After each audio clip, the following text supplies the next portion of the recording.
আসসালামু আলাইকুম ওয়া রাহমাতুল্লাহি ওয়া বারাকাতুহু। বন্ধুরা, আশা করি আপনারা সবাই ভালো আছেন। তো আজ আমরা এই ভিডিওর মধ্যে আলোচনা করব যে আশুরার দিন কিভাবে রোজা রাখতে হয়, এই রোজা পালন করার নিয়ম কেমন, কেন পালন করতে হয়, ফজিলত কতটুকু, এই সম্পর্কে আজকের এই ভিডিওর মধ্যে আলোচনা করব। সাথে সাথে আমরা আশুরার দিনে নফল নামাজ রয়েছে, সেই নামাজ কোন সূরা দিয়ে পড়তে হয়, এই নামাজ পড়ার পদ্ধতি কি, সব বিষয়ে আজকের এই ভিডিওর মধ্যে আমরা আলোচনা করব। তো চলেন ভিডিওটি আমরা শুরু করি। তো আশুরার দিনে দুইটি সুন্নাত রয়েছে।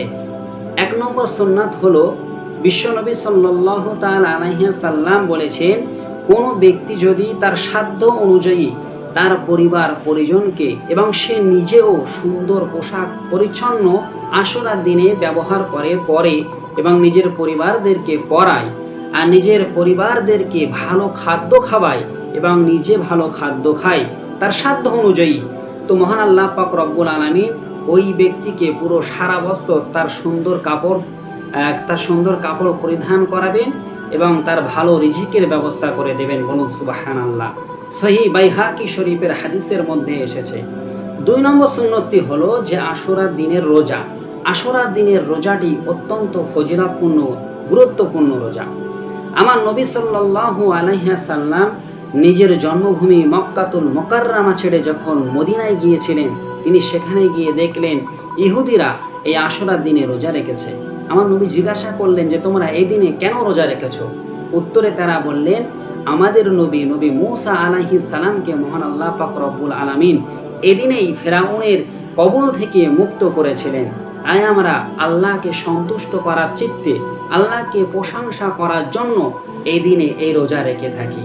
তো নবী বললেন, তোমাদের থেকে নবী মূসা আলাইহিস সালামের সঙ্গে আমার সম্পর্ক আরো বেশি দৃঢ়, বেশি ভালো, সুতরাং আগামী বছর থেকে এদিনে আমি রোজা রাখবো, রোজা পালন করব।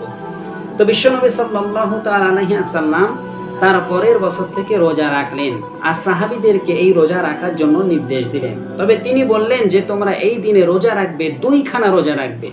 তার কারণ হলো আশুরার দিন 10ই মুহররম, এই দিনে ইহুদিরাও রোজা রেখে থাকে। তোমরা যদি একটি রোজা রাখো তাহলে ইহুদিদের সঙ্গে সামঞ্জস্য হয়ে যাবে।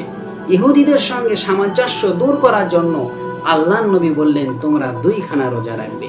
একটি হলো 9ই আশুরার দিন আর দুইটি হলো 10ই আশুরার দিন। এবং নবী বললেন কেউ যদি 9ই আশুরার দিন রোজা না রাখে তবে সে 11ই আশুরার দিন রাখবে, হয় 9-10 আর না হলে 10-11। এভাবে আল্লাহর নবী এই রোজা রাখার নির্দেশ দিয়েছেন। যদি কোনো ব্যক্তি আশুরার এই রোজা পালন করে, রোজা রাখে, তো 10 জন ফারিস্তা নিয়মিত মহান আল্লাহ পাক রব্বুল আলামিনের ইবাদত উপাসনা করলে যতটা নেকি হয়, আমার আল্লাহ পাক রব্বুল আলামিন ওই ব্যক্তির আমলনামায় ততখানা নেকি লিপিবদ্ধ করে দেবেন। বলুন না সুবহানাল্লাহ। তাছাড়া পূর্বের সকল নবীদের জামানায় একটি মাত্র রোজা ফরজ ছিল, সেই রোজাটি হলো এই আশুরা রোজা। বিশ্বনবী সাল্লাল্লাহু আলাইহি সাল্লাম এই রোজা ফরজ হিসাবে রেখেছিলেন, কেননা তখন রমজানের রোজা ফরজ হয়নি। যখন রমজানের রোজা ফরজ হয়েছে তখন আল্লাহ পাক রব্বুল আলামিন এই আশুরা রোজাকে হালকা করে দিলেন আর রমজানের রোজাকে ফরজ করে দিলেন। সেই থেকে আশুরা রোজা হলো সুন্নাত। সারা বছরে যত রোজা আমরা পালন করি, বিশেষ ফজিলতপূর্ণ রোজা যে আমরা পালন করে থাকি, সেগুলো সব নফল রোজা। শুধুমাত্র রমজানের একটি মাস ফরজ রোজা আর আশুরা রোজাটি হলো সুন্নাত রোজা। সুবহানাল্লাহ। এই রোজা আমাদের সকলেরই পালন করা দরকার, পালন করা কর্তব্য। এখন আসি যে আশুরার দিনে কিভাবে আমরা নামাজ আদায় করব। এই রাত্রি বেলাতে 10ই মুহররম রাত্রির বেলা খুব ফজিলতপূর্ণ একটি রাত।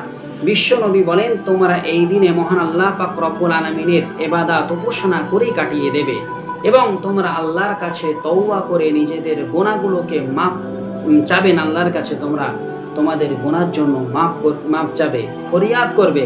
আল্লাহ পাক রব্বুল আলামিন তোমাদের দোয়াটাকে কবুল করে নেবেন। বলুন না সুবহানাল্লাহ। তো বিষয়টি হলো যে আশুরার যে নামাজ রয়েছে, এই নামাজ পড়ার জন্য বিশেষ পদ্ধতি রয়েছে। আশুরার দিনে 4 রাকাত নফল নামাজ রয়েছে। কোনো ব্যক্তি যদি এই 4 রাকাত নামাজ পড়ার ইচ্ছা করে তবে সে প্রথম রাকাতে সূরা ফাতিহা পড়বে, তারপর সূরা ফাতিহার পরে সূরা জিলজালা, সূরা কাফিরুন ও সূরা ইখলাস, তিনটি সূরা একসঙ্গে সূরা ফাতিহার পরে এই তিনটি সূরা মিলিয়ে এক রাকাত নামাজ সমাধা করবে। এরপরে দ্বিতীয় রাকাত নামাজ একইভাবে সমাধা করে সালাম ফিরাবে।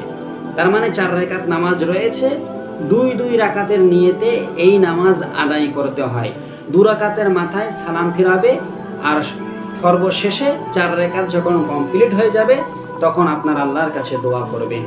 এইভাবে দোয়া করে আপনারা নিজেদের গুনাহগুলোকে ঝরিয়ে নেবেন। এমনিতেই তো আমরা ভালো আমল করতে পারি না, আর এরকম সুযোগ যেহেতু আমাদের রয়েছে, আমাদের উচিত এই বিশেষ বিশেষ দিনগুলোতে আল্লাহর ইবাদত উপাসনা করে কাটানো আর নিজেদের গুনাহগুলোকে আল্লাহর কাছে মাপ চেয়ে ঝরিয়ে নেওয়া। এটাই হলো একদম উত্তম পন্থা। তো এইভাবে যদি আপনারা আশুরা রোজা ও নামাজ আদায় করেন তো এই এক রাতে আপনারা অশেষ নেকি হাসিল করতে পারবেন। মহান আল্লাহ পাক রব্বুল আলামিন এই দিনের ফজিলত অগণিত অসংখ্য করেছেন।